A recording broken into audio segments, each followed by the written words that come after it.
રાજકોટના ગેમ ઝોનની ઘટનાને કારણે સરકારને માથે કાળી ટીલી લાગી છે, ત્યારે હવે રાજ્ય સરકાર એક્શન મોડમાં આવી ગઈ છે. જેને પગલે આજે રાજ્ય સરકારે તમામ જિલ્લા કલેક્ટરોને જેની પાસે ફાયર એનઓસી ન હોય તેમની સામે ગુનો નોંધવા આદેશ કર્યો છે. રાજકોટની ઘટનાનું રાજ્યમાં ફરીથી પુનરાવર્તન ન થાય તેની તકેદારીના ભાગરૂપે કાર્યવાહી કરવા આદેશ આપવામાં આવ્યા છે. જેમાં જ્યાં મોટી સંખ્યામાં લોકો એકઠા થતા હોય તેવા તમામ સ્થળોની ચકાસણી કરવા માટે જણાવાયું છે. સાથે જ ગુના નોંધવા માટે સ્પષ્ટ ઉલ્લેખ કરી કડક પગલાં ભરવાના પણ આદેશ કરવામાં આવ્યા છે.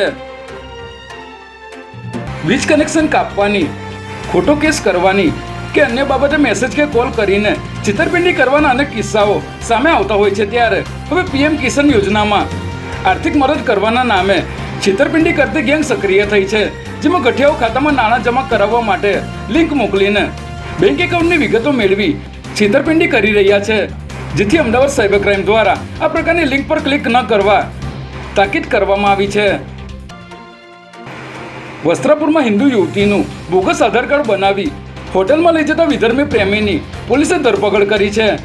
જેમાં વસ્ત્રાપુરની એક હોટલમાં વિધર્મી યુવક હિન્દુ યુવતીને લઈને આવ્યો હોવાની બાતમી મળતા વીએચપી અને બજરંગ દળ દ્વારા તપાસ કરવામાં આવી હતી. જે બાદ પોલીસે હિન્દુ યુવતીના હોટલમાં આપવામાં આવેલ આધાર કાર્ડ તપાસતા જાણવા મળ્યું હતું કે યુવકે હિન્દુ યુવતીના આધાર કાર્ડમાં છેડછાડ કરીને તેને મુસ્લિમ બતાવી હોટલમાં લઈ જતો હતો. ત્યારે પોલીસે આરોપી રિયાન શેખની ધરપકડ કરી આગળની કાર્યવાહી હાથ ધરી છે.